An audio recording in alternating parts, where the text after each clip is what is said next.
రాజ్ తరుణ్, లావణ్య వీళ్ళ వ్యవహారం ఇప్పుడు ప్రస్తుతం ఎక్కడ తెగింపు లేని, ముగింపు లేని ఒక విధమైన వెబ్ సిరీస్ లాగా కొనసాగుతోంది. ఇందులో శేఖర్ భాష ఇన్వాల్వ్ అయ్యి తాజాగా మస్తాన్ సాయి అనే వ్యక్తి దగ్గర హార్డ్ డిస్క్‌లో 300 బూత్ వీడియోలు దొరికాయని చెప్పి, అందులో శేఖర్ భాష కూడా ఏదో విషయంలో ఇన్వాల్వ్ అయినట్టు వస్తున్న ఆరోపణలపై ఇప్పుడు ప్రస్తుతం శేఖర్ భాషని చేసి పట్టుకున్నాం. మనతో పాటు ఉన్నారు. శేఖర్, మీరు ఇన్వాల్వ్ అయ్యి ఉన్నారా మస్తాన్ సాయి వీడియోలు హార్డ్ డిస్క్‌లో? అసలు దాంట్లో హార్డ్ డిస్క్‌లో ఏముందో నాకైతే తెలియదు ఇప్పటిదాకా. అక్కడ ఇక్కడ ఇచ్చిన లీకులు తప్ప.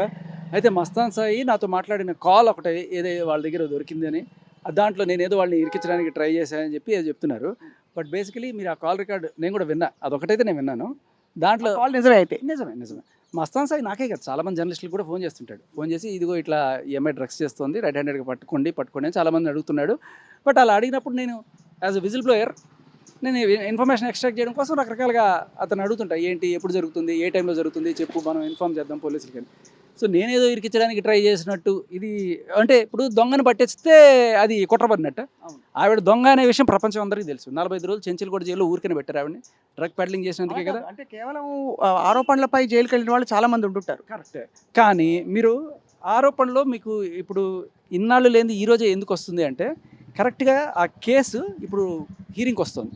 ఇప్పుడు తప్పించుకోవడానికి రకరకాల మార్గాలు అన్వేషణ అనమాట. అంటే వాడికిచ్చాడు వీడికిచ్చాడు అని చెప్పి తప్పించుకోవడం కోసం ఆవిడ ఫస్ట్ నుంచి ఇదే, ఎందుకు నువ్వు డ్రగ్ కేసులో ఇరుక్కున్నావు అంటే, లావణ్య ఇంట్లో డ్రగ్స్ ప్లాన్ చేసి రెడ్ హ్యాండెడ్గా పట్టిద్దాం అనే కుట్ర కానీ ప్లాన్ కానీ మీ వైపు నుంచి కానీ మస్తాన్ సాయి వైపు నుంచి కానీ దొరికిందా? అదేమ్మా, మీరు ఒకసారి కాల్ వింటే చాలా క్లియర్ కట్గా దాంట్లో మస్తాన్ సాయి నాతో మాట్లాడుతూ, ఇది రోజు డ్రగ్స్ చేస్తూనే ఉంది, ఎవరో నలుగురు కొంతమందిని పెట్టుకుని ఆ పార్టీలు చేస్తుంటే, నేను పట్టిస్తాను భయ్యా, మీకు రెడ్ హ్యాండెడ్గా పట్టిస్తాను భయ్యా అంటే, సరే చెప్పు ఆ టైంలో అంటే, నన్ను జస్ట్ లోపలికి అలౌ చేస్తే చాలు నేను పట్టిస్తాను, నాకు ఎంట్రీ ఏదైనా చూడండి అంటే, సరే నువ్వు వెళ్ళేటప్పుడు చెప్పు నేను చెప్తాను ఏదో ఒకటి అని చెప్పారు.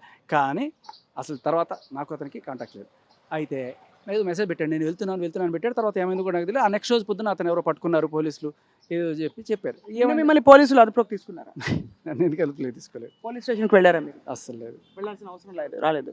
అంటే ఈ విషయంలో ఇప్పుడు మస్తాన్ సాయికి సంబంధించిన ఈ హార్డ్ డిస్క్లో ఏమున్నట్టుగా మీకు సమాచారం వచ్చింది? తాజాగా ఈ డెవలప్మెంట్ ఎటువైపుకి దారితీస్తుంది అనిపిస్తుంది?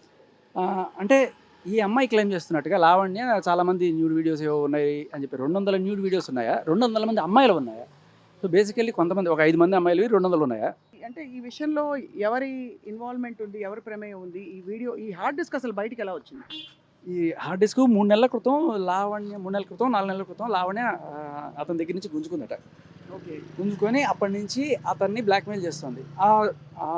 దాంట్లో అతని వీడియోలు, వాళ్ళ ఆవిడవి, వాళ్ళ గర్ల్ ఫ్రెండ్స్వి ఏవో ఉన్నాయట. దానికి సంబంధించి వాళ్ళని బ్లాక్మెయిల్ చేస్తుంది. ఒక సింపుల్ క్వశ్చన్ అడుగుతాను మిమ్మల్ని. ఒకవేళ ఒక అమ్మాయి నగ్న వీడియోలు కనుక ఆ హార్డ్ డిస్క్లో ఉంటే, లావణ్య చెప్తున్నట్టు తను కూడా ఉంటే, ఇగో నా ఉన్నాయి చూడండి చెప్పి మీడియాకి ఇస్తుందా, పోలీస్కి ఇస్తుందా, డిలీట్ చేసుకుంటుందా? Simple logic. అది ఇచ్చింది అంటే ఎవరినో బద్నాం చేద్దాం అని చెప్పి ఒక కుట్రతోటి ఇచ్చింది. వాళ్ళు ఎవరు అంటే ఈ సంబంధించిన గర్ల్ ఫ్రెండ్. మస్తాన్ సాయి ఏ గర్ల్ ఫ్రెండ్తో తిరిగినా వాడికి జీవితంలో గర్ల్ ఫ్రెండ్ అనేది ఉండకూడదు, వాడు ఉంటే నాతోనే ఉండాలి. మస్తాన్ సాయిని వెనకేసుకొస్తున్నారా మీరు? ముందు రాజ్ తరుణ్ వెనకేసుకురావడం ఏం లేదు. మస్తాన్ సాయి వీళ్ళందరూ ఈ 12 మంది డ్రగ్ బ్యాచ్ ఉంది, వీళ్ళందరూ కలిసి పార్టీలు చేసుకున్నారు, వీళ్ళందరూ కలిసి దొరికారు. ఇప్పుడు వాడిని పట్టించడానికి వీడిని పట్టించడానికి వాళ్ళు రకరకాలు చెప్పారు. ఇప్పుడు మస్తాన్ సాయిని పట్టించడానికి చింటూ ఇన్ఫర్మేషన్ ఇవ్వచ్చు, చింటూని పట్టించడానికి ప్రభాకర్ రెడ్డి ఇన్ఫర్మేషన్ ఇవ్వచ్చు, వీళ్ళని పట్టించడానికి లావణ్య ఇన్ఫర్మేషన్ ఇవ్వచ్చు. సో ఎవరు ఇన్ఫర్మేషన్ ఇచ్చినా మనం తీసుకుంటాం, దాంట్లో నిజాలు ఎంతో చూస్తాం, మీడియాకి తెలియజేస్తాం. మొదటి నుంచి మీరు ఎందుకు విజిల్ బ్లోవర్ అవుదామని దీనిపైన ఒక ఉద్యమకారులాగా అంటున్నారు? ఎందుకంటే చాలా మంది యాక్టివిస్టులు ప్రశ్నిస్తున్నది, మీరేమిటి, మీ ప్రమేయం ఏంటి, అసలు మీకు రాజ్ తరుణ్ పట్ల ఉండే సాఫ్ట్ కార్నర్ ఏంటి? లేదు, ముందు వాళ్ళు ప్రేమించారు, తర్వాత నేను ప్రేమించాల్సి వచ్చింది అన్నట్టుగా.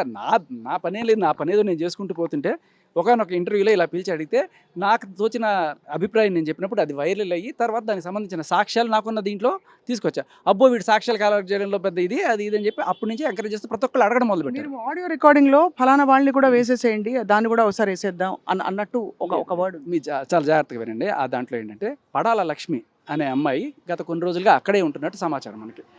అయితే దానికి ఆ అమ్మాయి నా మీద చంపేయడానికి కుట్ర పడింది. నిజంగా చాలా క్లియర్ కట్. మీరు అంత ఇంపార్టెంట్ శేఖర్ భాష దట్ మిమ్మల్ని చంపేయడానికి కుట్ర జరిగిందని? ఎస్. ఇది మామూలు డ్రగ్ మాఫియా కదమ్మా. సో వాళ్ళు ఏదో రకంగా నన్ను చంపేయడానికి చాలా క్లియర్ కట్గా ఎక్కడ స్కెచ్ చేయాలి, వీడిని ఒక ఛానల్కి ఇంటర్వ్యూకి పిలవండి, సీసీ కెమెరాలు లేని చోట అక్కడ పిలవండి, అక్కడ మన కారు పెట్టండి రెడీగా, వాడిని అక్కడ వేసేద్దాం, వాడు ఎప్పుడు ఇంటి నుంచి బయటకు వస్తాడు, నలుగురిని పెడదాం, వాడు బయటికి రాగానే వాడు మనకి ఇన్ఫర్మేషన్ కంప్లీట్. ఇప్పుడు కూడా మీకు థ్రెట్ ఉందంటారా? థ్రెట్ ఉంది. నేను యాక్చువల్గా పోలీసులకు కూడా ఇన్ఫార్మ్ చేశాను, సెక్యూరిటీ కవర్ కోసం కూడా అప్లై చేశాను. సో బేసికలీ ఇప్పుడు ఆ అమ్మాయి అక్కడ ఉంది అని ప్రూవ్ చేయడం నాకు చాలా ఇంపార్టెంట్. అందుకని నేను అడిగాను మస్తాన్ సాయిని, ఆ అమ్మాయి కూడా అక్కడ ఉంటే చెప్పు ఇంకా ఈజీ అయిపోతుంది అని చెప్పి. అంతే తప్ప మీకు మీ వైపు నుంచి మీరు లావణ్యని ఇరికించాలనే ప్రయత్నం చేయలేదు. లావణ్యని ఇరికించాల్సిన అవసరం ఉందా? రెడ్ హ్యాండెడ్గా ఆవిడ దొరికింది కదా, ఆ కేసు నడుస్తుంది కదా. ఎన్నిసార్లు ఇరికిస్తారు? ఒక మనిషిని ఒకసారి ఊరేస్తే పోతాడు, ఎన్నిసార్లు ఊరేయాల్సిన పని లేదు. సో వీడు చెప్పినప్పుడు ఇన్ఫర్మేషన్ అయితే మనం తీసుకుంటాం. ఇప్పుడు ఇప్పుడు మస్తాన్ సాయి మీకు ఎవరైనా ఫోన్ చేసి ఇట్లా డ్రగ్స్ జరుగుతుంది అని చెప్పి మీరు ఎలా డీల్ చేస్తారు? ఎవరైనా సరే ఒక జర్నలిస్ట్ కానీ లేకపోతే ఒక ఇన్వెస్టిగేటర్ కానీ అడుగుతామండి క్వశ్చన్స్. అవునా చెప్తాను నేను చెప్పు, నాకు సపోర్ట్ కావాలంటే సరే ఏదో ఒకటి ఇస్తామంటాం. ఇప్పుడు మొత్తానికి మస్తాన్ సాయి దాదాపుగా ఈ లావణ్యతో అయ్యే ఇష్యూలో మీతో టీమప్ అయ్యే ప్రయత్నం చేస్తున్నాడంటే మీకు ఏమర్థమవుతుంది? ఎవరు ఎన్ని రకాలుగా టీమప్ అవ్వాలనుకున్నా కూడా నేను వాళ్ళతో కాస్త ఫ్రెండ్లీగా మాట్లాడి ఇన్ఫర్మేషన్ తీసుకురావడానికి ట్రై చేస్తాను. వచ్చిన ఇన్ఫర్మేషన్ని రకరకాల మాధ్యమాల్లో నేను మీరు ఇప్పుడు ఇన్ని సాక్ష్యాలు మీరు గమనిస్తే గత కొన్ని రాజ్ తరుణ్ కేసు దగ్గర నుంచి ఎవ్వరూ బయటపెట్టిన సాక్ష్యాలు నేను బయట పెడుతున్నప్పుడు అసలు ఈ ఫోన్ కాల్స్ లీక్ ఎక్కడి నుంచి అవుతుంది? ఎక్కడి నుంచి ఒక very good ఇద్దరు వ్యక్తుల మధ్య జరిగే సంభాషణలు ఎక్కడ లీక్ అవుతుంది? వీళ్ళందరికీ ఈ డ్రగ్ బ్యాచ్లో వరలక్ష్మి డ్రగ్ బ్యాచ్లో పట్టుబడిన ఈ 12 మందికి ఎస్పెషల్లీ ఈ లావణ్య అండ్ టీమ్కి ఒక ఇది ఉంది. అదేంటంటే ప్రతి కాలు, ప్రతి వీడియో కాలు, ప్రతి వాట్సాప్ కాలు మొత్తం రికార్డ్ చేస్తారు. ఎందుకు అంటే రేపు ఫ్యూచర్లో ఏమన్నా తేడా వస్తే వాడిని బ్లాక్మెయిల్ చేయడానికి.